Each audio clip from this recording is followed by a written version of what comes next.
है सर, पर मैं बेगुनाह ऐसे गंदी मौत नहीं मरना चाहती। मैं सच बोल रही हूँ, इसलिए बगैर घबराए बोल रही हूँ। और दूसरी बात, ये मेरे साथ हैं तो मुझे इतनी टेंशन नहीं है। जब मैं जेल में बोलती थी तो मुझसे बोला नहीं जाता था, रो रो के बोलती थी, क्योंकि यहाँ इतना खौफ था तब। फिर उन्होंने मुझे विश्वास दिलाया, तुम सच बोलोगी तो तुम्हारी जीती होगी। तो इसलिए मैं सच बोल रही हूँ, इसलिए कोई डर नहीं है मेरे मन के अंदर। पाकिस्तानी भी शक उठा रहे हैं कि तुम हिंदुस्तानी थी, हिंदुस्तान चली गई, पर मैं थी पाकिस्तानी, अब हिंदुस्तान। तो ना आप लेके गए। वो एक भूखे इंसान है, उनको यही याद होगा पैसा, पर उनका मैंने टका भी नहीं उठाया। लोग उनके घर में हर महीने भागे भागे आते हैं। इससे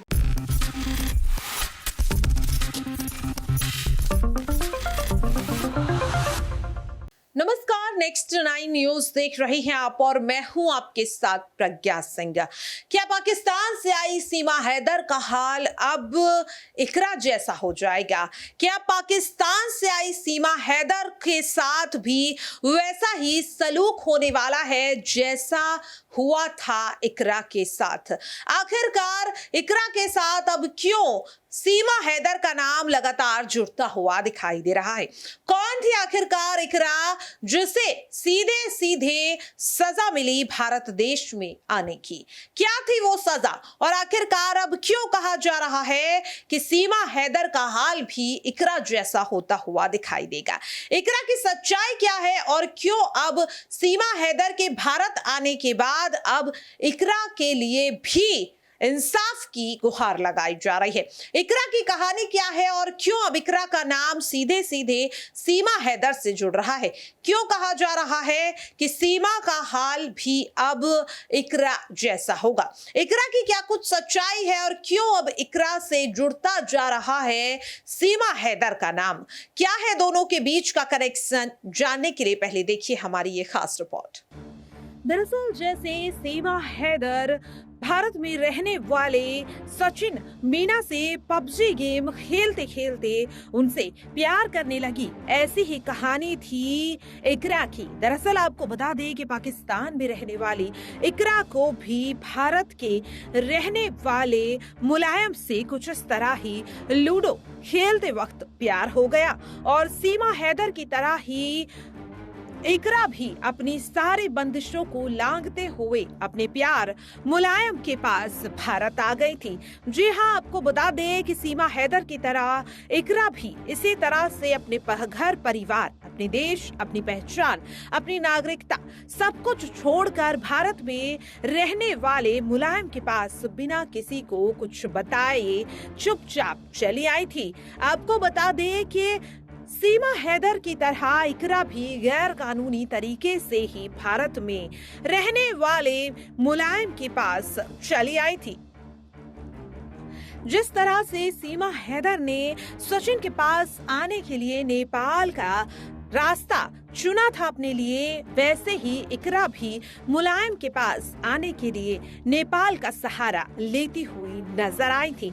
दरअसल आपको बता दें कि वो था साल 2023 जनवरी के महीने में इकरा पाकिस्तान से सब कुछ छोड़ छाड़कर भारत के तमिलनाडु की राजधानी बेंगलुरु में रह रहे मुलायम के पास सब कुछ छोड़कर आ गई थी।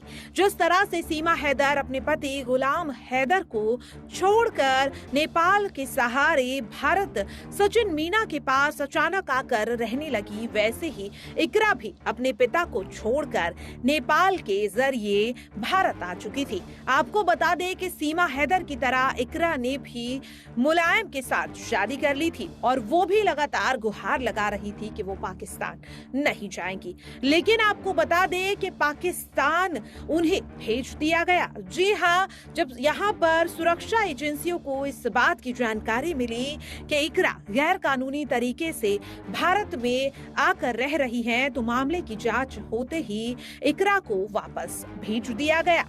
हालांकि यहाँ पर इकरा और मुलायम लगातार ये दावा करते रहे कि दोनों ने शादी कर ली है और दोनों एक साथ रहना चाहते हैं, लेकिन ऐसा नहीं हुआ और अब ऐसी ही तलवार सीमा हैदर के ऊपर भी लटकती हुई दिखाई दे रही है। दावा किया जा रहा है कि सीमा हैदर को भी इसी तरह से वापस भेजा जा सकता है। जिसके बाद अब यही देखना होगा कि क्या पाकिस्तानी इकरा की तरह अब सीमा हैदर को भी वापस उसके मुल्क भेज दिया जाएगा या फिर सरकार सीमा हैदर को भारत देश की नागरिकता देने पर कोई बड़ा मंथन करती हुई दिखाई देगी। देखा आपने, सुना भी और समझा भी। अब जो सवालों का सिलसिला है वो तेजी से बढ़ता हुआ दिखाई दे रहा है।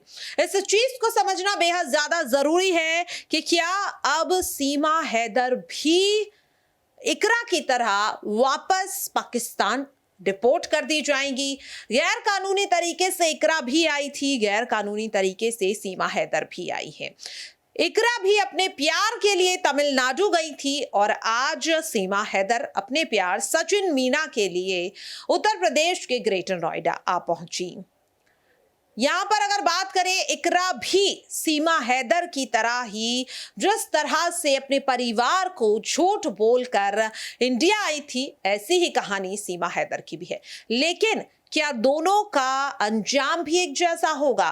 क्योंकि आपको बता दें कि इकरा इस वक्त पाकिस्तान में है, लेकिन सीमा हैदर जब से पाकिस्तान से भारत आई हैं तब से उन्हें कई संगठनों द्वारा धमकी दी जा रही है, जिसे लेकर के सीमा हैदर क्या कुछ कहती हुई नजर आई जब नेक्स्ट 9 न्यूज की टीम ने खास बातचीत की। सुनिए जरा। वापस बिल्कुल भी नहीं जाना, मर जाऊंगी मिट जाऊंगी, पाकिस्तान नहीं जाऊंगी। गुलाम हैदर का दावा है कि वो 60-70 हज़ार रुपए आपको महीना भेज रहे थे, उतनी खुशहाल जिंदगी छोड़कर यहाँ पर आप आ गई हैं जहाँ पर आपके पति नए पति कमाते भी नहीं। गॉड इज़ ग्रेट, भगवान बहुत बड़े हैं, दे देंगे हमें कहीं ना कहीं से मदद। फिलहाल तो सही है, खाना पीना चल रहा है, आगे का जो होगा सो देखा जाएगा। यहीं पे आखिरी मंजिल तय। आखिरी मंजिल यही है, मेरी अब अर्थी उठेगी, जिंदा तो मैं नहीं जाऊंगी, ये मेरी भी बात है। दुनिया में हिंदुस्तान पाकिस्तान मानेगा। बहुत बहुत धन्यवाद। ये हमारे साथ सीमा हैदर और उनके पति थे सचिन। कैमरामैन सुमित के साथ नेक्स्ट 9 न्यूज़ के लिए मैं राकेश मोहन सिंह, धन्यवाद। देखा आपने, सुना भी, किस तरह से सीमा हैदर ने साफ ये कहा कि भारत आना उनकी किस्मत थी, सचिन से प्यार होना उनकी किस्मत थी, सचिन के साथ शादी होना भी सीमा हैदर की किस्मत थी, और अगर उन्हें पाकिस्तान भेज भी दिया जाएगा तो ये भी उनकी किस्मत होगी। साथ ही वो भी कहते हुए नजर आ रही हैं कि वो भारत में आकर बहुत खुश और बहुत महफूज महसूस कर रही हैं। बहरहाल ये जो भी मुद्दा हो, लेकिन हमारा आपसे यही सवाल है कि जिस तरह से सीमा हैदर गैर कानूनी तरीके से आई हैं, ऐसे में इकरा को जब डिपोर्ट कर दिया गया था पाकिस्तान, क्या ऐसे में अब सीमा हैदर को भी पाकिस्तान वापस भेजा जाना चाहिए या फिर जो भारतीय नागरिकता की वो मांग करती हुई दिखाई दे रही हैं वो उन्हें लौटा दे, वो उन्हें प्राप्त करवानी चाहिए? आपकी इस पूरे मुद्दे को लेकर क्या राय प्रतिक्रिया है, कमेंट बॉक्स में जरूर शेयर करें। और बाकी ऐसी खबरों के लिए आप सभी देखते रहिए नेक्स्ट 9 न्यूज़। नमस्कार।